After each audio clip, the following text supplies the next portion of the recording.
prochaine vidéo sur les matrices, voyons comment est-ce qu'on peut calculer le déterminant en faisant un développement par rapport à une ligne ou une colonne. Alors, je rappelle que pour parler du déterminant, on ne peut considérer que des matrices qui sont carrées. Alors commençons par quelques définitions. Je prends une matrice A qui est carrée d'ordre n, et ces coefficients, je vais les noter les AIJ. On appelle mineur d'indice I0, J0 le nombre que je vais noter M indice I0, J0, qui est le déterminant d'une certaine matrice, grand A, I0, J0.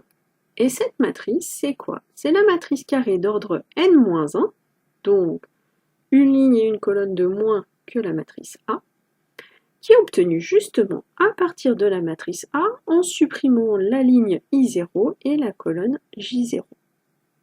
Donc j'ai ma matrice grand A, j'enlève la ligne I0, la colonne J0, ça me donne une nouvelle matrice de taille n-1 et je prends son déterminant, c'est ça, le mineur.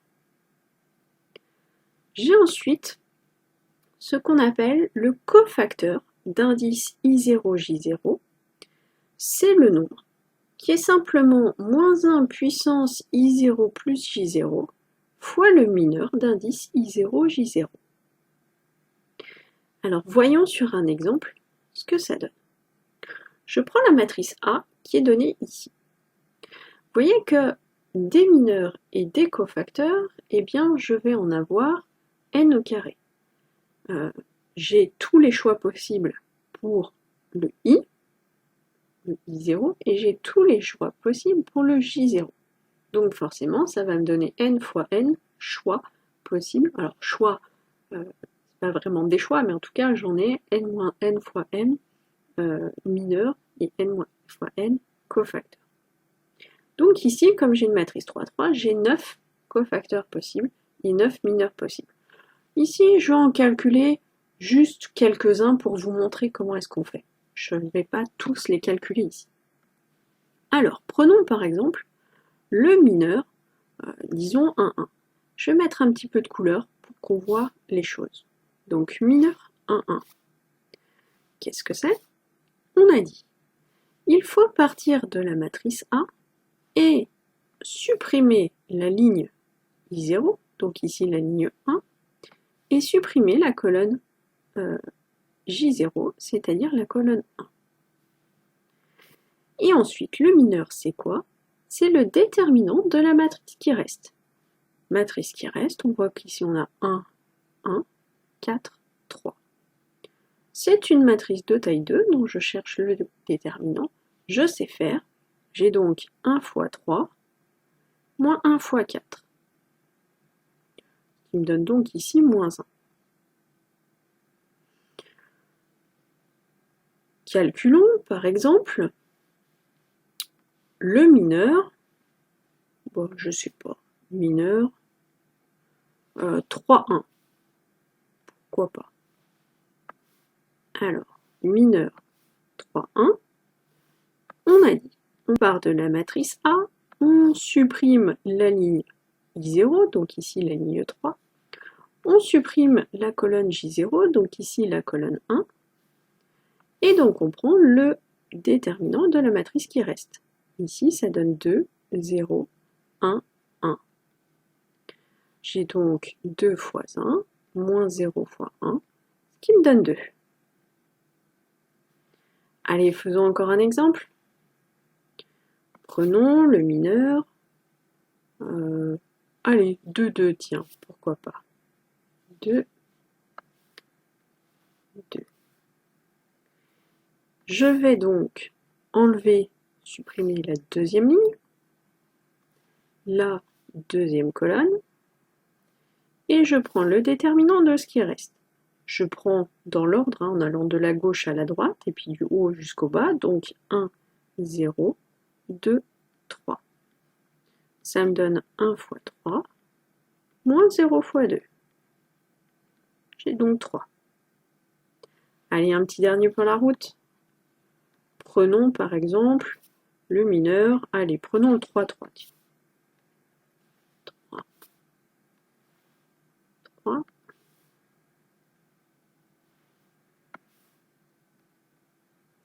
Alors, qu'est-ce que ça me donne? Ça me donne donc, j'enlève la troisième ligne, j'enlève la troisième colonne, ça me donne 1, 2, moins 1, 1, c'est-à-dire 1 fois 1, moins 2 fois moins 1. Ça me donne donc 1 plus 2, ça fait 3. Bon, allez, faisons-en un dernier. M, 2, 3, tiens. 2, 3. Alors, on reprend. Donc, 2, 3. J'enlève la deuxième ligne et la troisième colonne. Il me reste donc le déterminant de 1, 2, 2, 4, c'est-à-dire 1 fois 4 moins 2 fois 2, ce qui me fait 0. Allez, je m'arrête là, c'est déjà pas mal. Calculons maintenant les cofacteurs. On va regarder les cofacteurs associés. Cofacteur 1, 1. Qu'est-ce que c'est? Ça me donne donc, on a dit, moins 1 puissance numéro de la ligne 1, plus numéro de la colonne, c'est-à-dire 1, fois le mineur, même numéro de ligne, même numéro de colonne. Donc j'ai moins 1 puissance 2, ça me fait 1, fois le mineur 1, 1, qu'on a calculé, c'est-à-dire moins 1. Cofacteur 3, 1. Allez, je vais aller un peu plus vite dans l'écriture. Donc, je vais mettre le 3 ici, ici et ici. Et les 1, tac, tac et tac. Qu'est-ce que ça me donne? Ça me donne moins 1 puissance 4, c'est-à-dire 1, fois le mineur 3, 1 qu'on a calculé, c'est-à-dire 2. Je continue. Allez, je vais prendre le dernier. Cofacteur, donc je veux le 2, 3.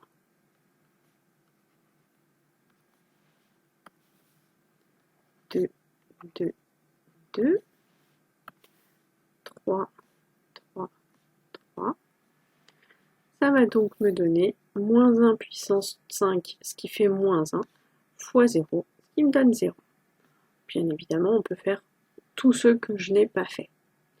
Alors, une remarque sur ces cofacteurs, vous voyez que quand on va partir d'ici, on va toujours avoir le moins 1 puissance 1 plus 1, donc c'est-à-dire plus 1. Donc, 1 fois le mineur, et puis à côté, je vais avoir moins une fois le mineur, plus une fois le mineur, moins une fois le mineur, etc. Vous voyez que on alterne quand on se balade sur la ligne, hein, plus, moins, plus, moins, plus, moins. Sur les colonnes, c'est un peu moins évident, là il faut faire attention, ça va dépendre de la taille de la matrice. Dans le cas qu'on a ici, vous voyez que si je suis ici, je suis en ligne de colonne 1, donc je vais avoir moins 1 puissance 3, donc je vais commencer par moins, je vais avoir moins, plus, moins, etc. Si j'ai une matrice par exemple de taille 4, 4, je serai en deuxième ligne, première colonne, non, ça marchera toujours. Bon, mais on fait attention, hein, on sait, oui, quand on se balade sur une ligne, effectivement, on alterne le signe pour le cofacteur. Bon, maintenant qu'on a ces notions de cofacteur et de mineur, eh bien on va pouvoir voir la formule qui nous permet de calculer le déterminant en faisant un développement par rapport à la colonne J0 pour commencer. Alors le déterminant de A, c'est quoi? C'est la somme de I égale 1 à n des coefficients A, I, J0 fois le cofacteur d'indice I, J0. Vous voyez ici, on se fixe une colonne et on va regarder pour chacun des coefficients de cette colonne-là.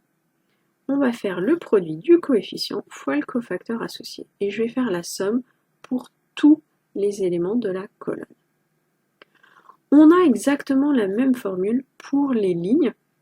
Donc faire un développement par rapport à la ligne I0, c'est le même principe, le déterminant de A, c'est la somme pour tous les coefficients de la ligne fois le cofacteur associé. Le plus simple, pour bien comprendre, c'est de faire un exemple. Je reprends mon exemple de tout à l'heure. Je veux calculer le déterminant de la matrice A qui est ici. Alors, toujours bien préciser, un développement par rapport à quelle ligne ou quelle colonne est-ce qu'on fait? Puisque on a ici le choix de n lignes et le choix de n colonnes. Donc on a 2n possibilités. Toutes les possibilités vont nous donner le même résultat. Là, c'est un choix personnel, donc on le précise. Alors faisons par exemple un développement par rapport à la, je sais pas moi, prenons la première colonne. Tiens. Donc, déterminant de A, c'est quoi? C'est donc le déterminant là, de notre grande matrice qu'on a ici. Et qu'est-ce que ça donne? J'ai dit, je vais faire un développement par rapport à la première colonne. Donc, je vais me balader sur ma colonne et je vais, pour chacun des coefficients, faire la somme du coefficient fois le cofacteur, puis mettre une somme au milieu. Alors, je commence avec le premier coefficient. Donc, j'ai 1 fois le cofacteur associé. Cofacteur, on se rappelle, c'est moins 1 puissance I plus J. Moins 1, il est en ligne 1 et colonne 1. Et je dois faire fois le mineur associé. Donc, je supprime la ligne et la colonne, et il me reste 1, 1, 4, 3. Plus, je prends le prochain élément sur ma colonne. C'est le moins 1 qui est ici.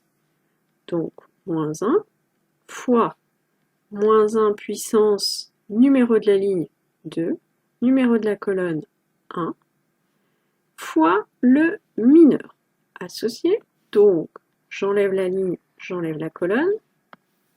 Il me reste 2, 0, 4, 3. Plus, il me faut le dernier coefficient de ma colonne, le 2 qui est ici. Donc 2 fois moins 1 puissance numéro de la ligne, je suis en ligne 3, numéro de la colonne, je suis en colonne 1, et le mineur, j'enlève la ligne, j'enlève la colonne, il me reste 2, 0, 1, 1. Et maintenant, j'ai plus qu'à faire les calculs. Donc, j'ai quoi? J'ai 1 fois 1 fois 1 fois 3 moins 1 fois 4. On va dire comme ça, 1 fois 3 moins 4. Je ne détaille pas tout en plein, mais un petit peu. Ensuite, j'ai quoi? J'ai moins 1 fois moins 1 fois 3 fois 2, 6, moins 0, plus 2 fois 1 fois 2 moins 0.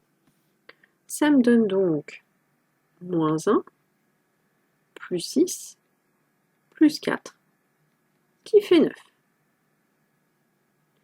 Alors j'ai fait un développement ici par rapport à la première colonne.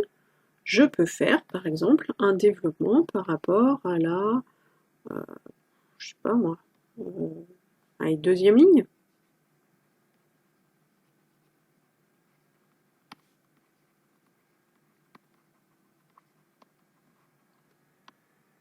Bon bah dans ce cas-là, j'ai déterminant de A qui est égal à quoi? Je prends le premier coefficient, le moins 1.